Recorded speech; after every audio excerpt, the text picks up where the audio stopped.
Gaza पर 153 ton बारूद से हमला।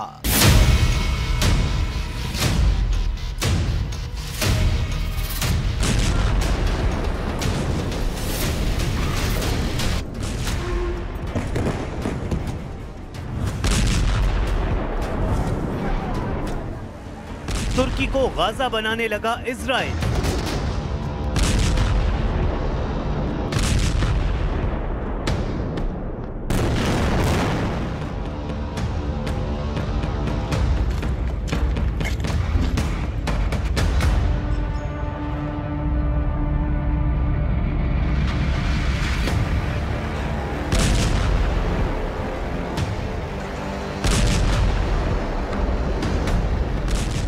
एर्दोआन ने ट्रंप नेतन्याहू को भिड़ा दिया।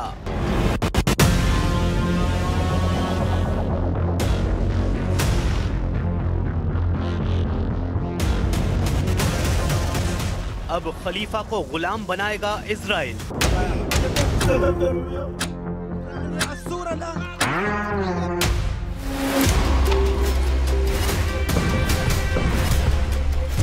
जब तक हमास हथियार नहीं डालता, इजराइल बम बरसाता रहेगा। इजराइल मिसाइलों से मारता रहेगा। इजराइल तब तक मारेगा जब तक हमास और उसके असल आका मटियामेट नहीं हो जाते। पीएम नेतन्याहू ने ये वार्निंग अरब वर्ल्ड को दे दी है। उन्होंने प्रेसिडेंट ट्रंप को भी साफ साफ कह दिया है कि अब इजराइल किसी की नहीं सुनेगा। इजराइल किसी का गुलाम नहीं। इजराइल एक एक मौत का बदला दुश्मनों की बर्बादी से लेने लगा है। पीएम नेतन्याहू ने बताया है कि 13 अक्टूबर से अब तक इजराइल ने गाजा पर 153 टन बारूद बरसा दिया है। आने वाले दिनों में आसमानी हमले और भयानक होंगे। हैरानी की बात यह है कि इजराइल ने तूफानी हमलों का दौर तब शुरू किया जब अमेरिका के उपराष्ट्रपति जेडी वेंस तेल अवीव के दौरे पर थे। वेंस जब इजराइल डिफेंस फोर्स के टॉप कमांडर से मुलाकात कर रहे थे, तब गाजा में जंगी जेट और मिसाइलों से बमों की बौछार जारी थी। हालांकि वेंस ने पीएम नेतन्याहू से मुलाकात के बाद बयान दिया है कि अमेरिका हमास को हथियार छोड़ने के लिए मनाने की कोशिश कर रहा है, मगर ये काम बहुत मुश्किल है।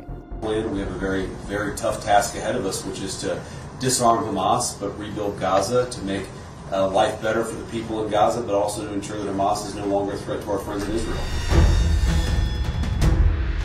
हमास ने पहले ही साफ कर दिया है कि वो किसी भी कीमत पर हथियार नहीं छोड़ने वाला। हमास का तर्क है कि पहले इजराइल अपने एटमी हथियारों को खत्म करे, इसलिए युद्ध विराम के बाद भी इजराइल ताबड़तोड़ प्रहार कर रहा है। पीएम नेतन्याहू ने इजराइल संसद को बताया है कि गाजा में सैन्य अभियान खत्म नहीं हुआ है। प्राइम मिनिस्टर नेतन्याहू ने वेस्ट बैंक को इजराइल में मिलाने का बिल भी संसद में पेश कर दिया है, जिस पर अमेरिका की तरफ से सख्त बयान आया है। अमेरिका के विदेश मंत्री मार्क रूबियो ने कहा है कि वेस्ट बैंक पर बिल युद्ध समझौते के लिए बड़ा खतरा है। इससे अरब देशों का मूड खराब हो सकता है। What do you make of the Israeli Parliament moving forward on potential annexation of the West Bank? Right as well, that's a vote in there. Yeah, that's a vote in the Knesset. But obviously, I think the president's made clear that's not something we'd be supportive of right now, and we think it's even threatening to the peace deal. So, they're a democracy; they're going to have their votes. People are going to take these positions. But at this time, it's something that we think it might be counterproductive. हालांकि PM Netanyahu ने जवाब में कहा कि वो Israel की सुरक्षा के लिए जो भी मुमकिन है वो कदम उठाएंगे।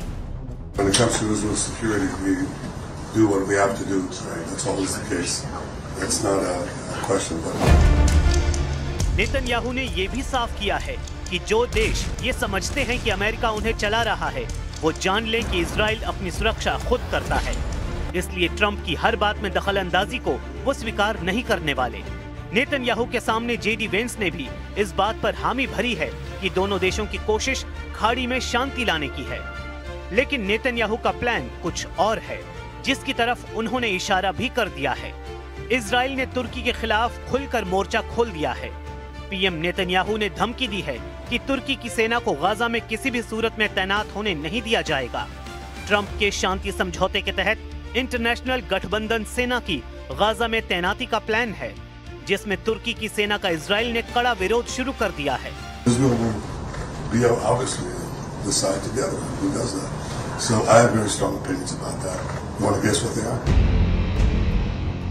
तुर्की के राष्ट्रपति एर्दोआन ट्रंप के गाजा पीस डील में कितने अहम रोल में थे, इससे इन तस्वीरों से समझा जा सकता है। ट्रंप ने 8 मुस्लिम देशों के नेताओं से जब मुलाकात की थी, तब एर्दोआन उनके साथ बैठे थे। बाकी सभी नेताओं से ज्यादा अहमियत ट्रंप ने तुर्की के राष्ट्रपति को दी थी। यही नहीं, ट्रंप ने तुर्की को गाजा समझौते के बाद सबसे बड़ी जिम्मेदारी निभाने के लिए तैयार किया था। लेकिन नेतन्याहू को एर्दोआन फूटी आंख नहीं सुहाते हैं। इजराइल का मानना है कि तुर्की जैसा देश किसी का सगा नहीं। ये वही तुर्की है जिसने कतर पर हमले के बाद इजराइल के खिलाफ अरब अलायंस बनाकर नेतन्याहू को सबक सिखाने की धमकी दी थी।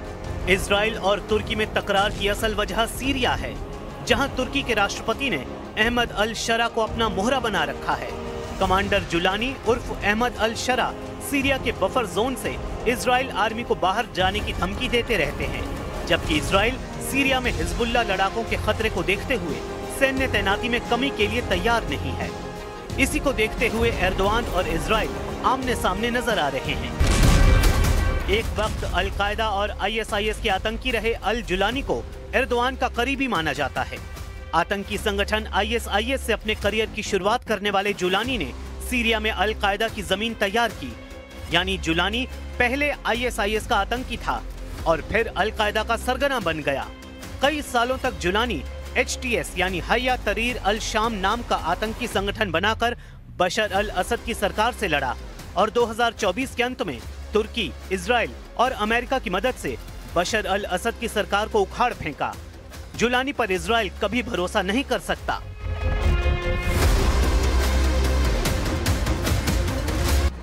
वैसे भी इजराइल की पॉलिसी क्लियर है, दुश्मन जहां है उसे वहीं दफना दो।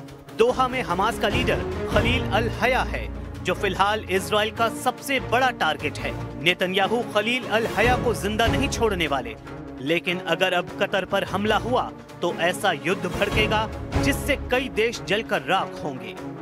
कतर ने इजराइल के खिलाफ गोलबंदी शुरू कर रखी है। कतर ने अरब इस्लामी शिखर सम्मेलन की इमरजेंसी मीटिंग कॉल की थी। इजराइल से आर पार का फैसला स्वयंभू खलीफा एर्दोआन लेने के मूड में तब से हैं, क्योंकि इजराइल के सबसे बड़े टारगेट कोई और नहीं, तुर्की के राष्ट्रपति एर्दोआन हैं। इसलिए कतर पर हुए हमले के बाद तुर्की लगातार एक्शन में है। तुर्की की सेना के लड़ाकू विमानों ने दियारबाकिर और माल्टाया हवाई अड्डों से उड़ान भरी। एर्दोआन ने तुर्की की सभी सेनाओं को हमले के बाद से अलर्ट पर कर दिया था। तुर्की एयरफोर्स दिन रात जंगी जेट से हवाई इलाके में गश्त कर रही थी। तुर्की ने सीरिया और इराक सरहद पर सबसे ज्यादा निगरानी बढ़ाई थी। तुर्की ने airborne warning and control system भी तैनात कर दिए थे। एर्दोआन को अच्छी तरह मालूम है कि नेतन्याहू का अगला हमला अंकारा पर हो सकता है, क्योंकि एर्दोआन ने हमास की लीडरशिप को तुर्की में शरण दे रखी है। एर्दोआन जानते हैं कि इजराइल हमास की फंडिंग नेटवर्क की बर्बादी का ऑपरेशन चला रहा है। एर्दोआन ने वक्त वक्त पर हमास लीडरशिप की रखवाली की है। हमास चीफ इस्माइल हानिया और सालेह अल अरौरी का तुर्की में आना जाना लगा रहता था।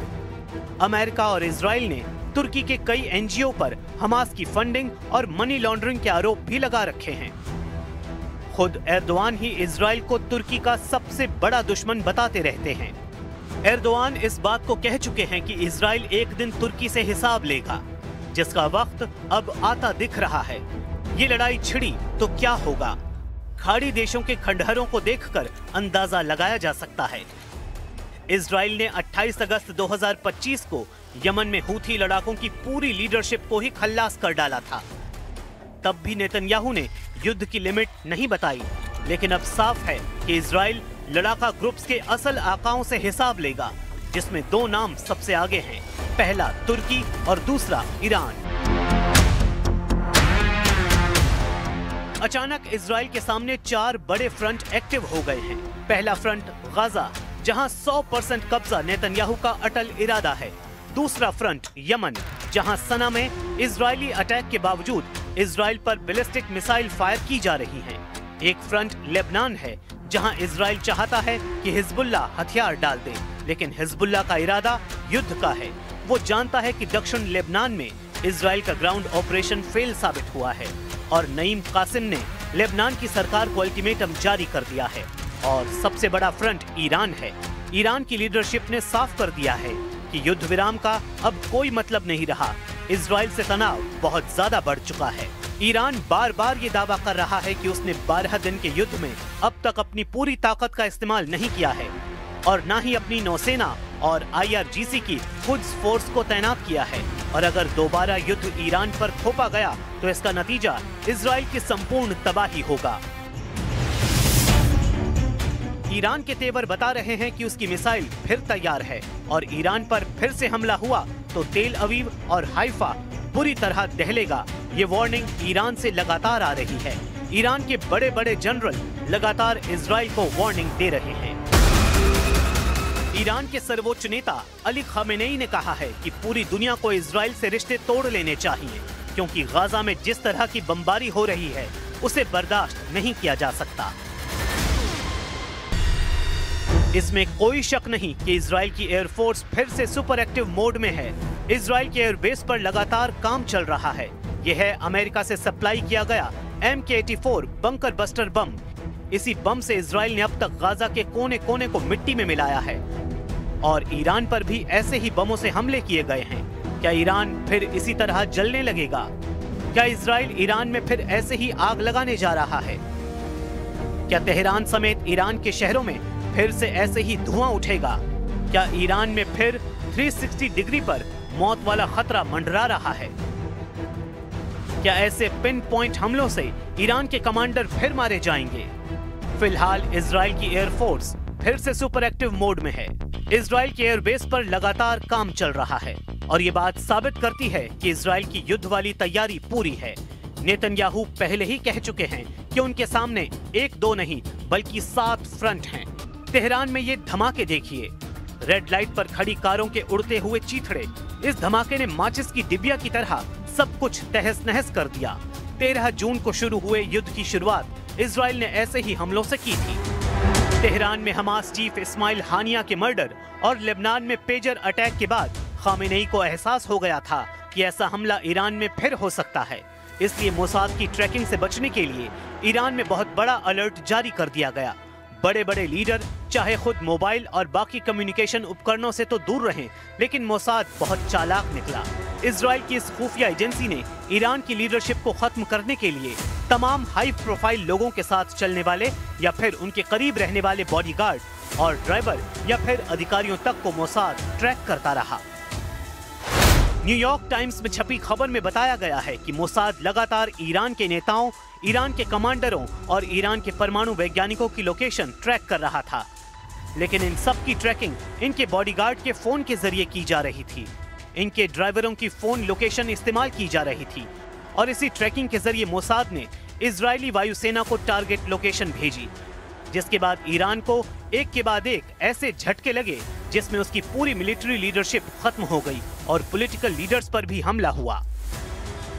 12 दिन के युद्ध के दौरान इजराइल के हमलों में ईरान के करीब 1000 लोगों की जान गई। इनमें उसके कई सैन्य कमांडर और वैज्ञानिक शामिल थे।